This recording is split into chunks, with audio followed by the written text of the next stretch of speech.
Hello दोस्तों, कैसे हैं? अच्छे होंगे। आज मैं बताने जा रहा हूँ कि सरल कीजिए। क्या है सरल कीजिए? देखिए, ये सवाल जो मैं बता रहा हूँ बहुत इंपॉर्टेंट है। बच्चे क्या करते हैं, कैसे अपना एग्जाम में जब पेपर देने जाते हैं तो कैसे गलतियाँ करके आते हैं, वो गलतियाँ मैं बताने जा रहा हूँ। देखो, यहाँ पे क्या है, 5 का वर्ग प्लस 5 का वर्ग, 5 का वर्ग प्लस 12 का वर्ग। दोनों सवाल सेम है, केवल संख्या डिफरेंस है। ठीक है। अब क्या है, पहली गलती क्या करके आते हैं मैं बताता हूं। पहली गलती ये है, यहाँ पे क्या है, सरल कीजिए। ओके। और लेकिन किताब में क्या पढ़े हैं, कहीं कहीं पे मान ज्ञात कीजिए। क्या पढ़ेंगे? मान ज्ञात कीजिए। ठीक है। सवाल क्या है, एक ही है, सरल कीजिए और मान ज्ञात कीजिए। सरल के मतलब उसको सवाल को हल करना है, मान ज्ञात करने के मतलब उसका आंसर निकालना है। ठीक है, बात एक ही है, लेकिन समझने में यही भूल क्या है, बच्चे सरल कीजिए ये पढ़ के गए, लेकिन सवाल में इस तरीके से पूछ दिया, कंफ्यूज हो गए। नंबर दूसरा गलती क्या होता है, देखिए दूसरी गलती क्या होगी। अब यहाँ पे हम स्टार्ट करते हैं। देखिए, पहला सवाल लेते हैं, हल क्या है, 5 का वर्ग प्लस 5 का वर्ग।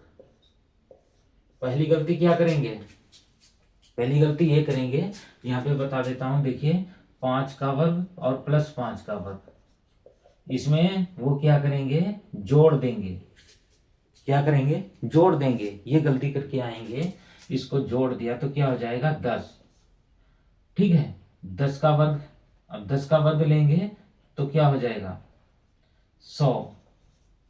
ठीक है, अब 100 का निकालेंगे तो क्या हो जाएगा, 10 गुणे 10। तो क्या निकाल लिया उन्होंने, 10 लगा दिया। बोले घर में आकर के क्या बोले, मैंने लगा दिया, हल कर दिया, नंबर मिल जाएंगे, पक्के हैं। लेकिन नहीं, कच्चे हैं। क्या है, कच्चे हैं। कैसे लगाना इसको पड़ेगा, इसको हम देखिए, 5 का वर्ग पहले वर्ग करेंगे प्लस 5 का वर्ग। ओके, 5 का वर्ग प्लस 5 का वर्ग, दोनों का वर्ग करेंगे। फिर उसके बाद हम इनको क्या करेंगे, जोड़ेंगे। क्या करेंगे, जोड़ेंगे। 25 प्लस 25 क्या हो जाएगा, 50। अब 50 का फैक्टर करेंगे।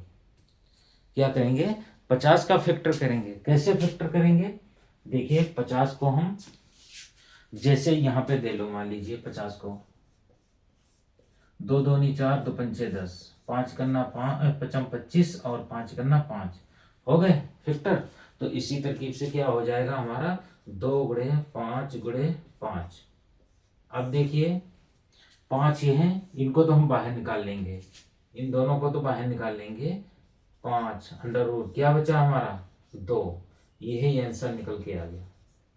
क्या हो गया, क्या हो गया, सरल हो गया ना। अब देखिए दूसरा, दूसरा क्या है,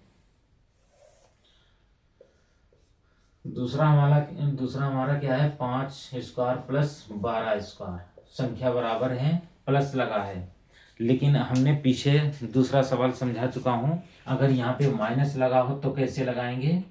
ठीक है, यहाँ पे प्लस है, मान लीजिए अगर माइनस लगा हो तो क्या होगा, माइनस, तो माइनस में है घटाना। अब घटाना भी जब ही पहले वर्ग करेंगे, क्या करेंगे, 5 25 और प्लस 12 बरहियम 144। ओके, 144, और 144 और 25 को अब क्या करेंगे, हम जोड़ेंगे। क्या करेंगे, जोड़ेंगे। 25 5 4 9 और 4 2 6 और 1 ही करना। अब इसका क्या करेंगे, इसका वर्ग लेंगे। ठीक है, इसका वर्ग करने से हम क्या करेंगे, 13 से वर्ग करके देख लेते हैं, सीधे वो फैक्टर हो जाएगा। 13 करना 13 और 13 करना 13 करना 13, 13 39। ठीक है, 13 39 और 13 करना 13। ठीक है, तो इसका क्या हो जाएगा, 13 गुणे 13। और इसको गुणा करके हम जांच भी कर सकते हैं बराबर आया कि नहीं। 13 से हम गुणा कर लेंगे, 3 तिहाई 9, 3 करना 3, 1 तिहाई 3, 1 करना 1, 9 6 1 गुणात्तर आया ना। तो इसका बराबर क्या हो गया, बराबर आ गया ना। तो क्या हो गया, 13। यही हमारा क्या निकल के आ गया, आंसर। कितना सरल है, बस दो चीजें याद रखना हमेशा सरल मान में, अगर इस तरीके से पूछ दिया जाए तो इसको हमेशा जोड़ के नहीं करना है। अगर कहो 5 और 2 7 और 1, अगर कहो 17 को वर्ग ले ले, नहीं ऐसे नहीं लेना है, ऐसे अलग अलग लेना है। क्या है? 25 और प्लस 44 जब जोड़ के करना है। इसी तरकीब से सारे सवाल, ठीक है? देख लो, स्क्रीनशॉट ले लो, ठीक है? यहाँ पे सरल कीजिए पूछ रहा है, मान ज्ञात करने के लिए मान निकालिए, ये भी पूछेगा मान ज्ञात कीजिए, मान निकालिए, ठीक है? और ये भी पूछेगा, ठीक है? देख लीजिए। अगर सवाल अच्छा लगा हो, आप लोगों को समझ में आया हो, तो एक लाइक और सब्सक्राइब जरूर करना। ओके।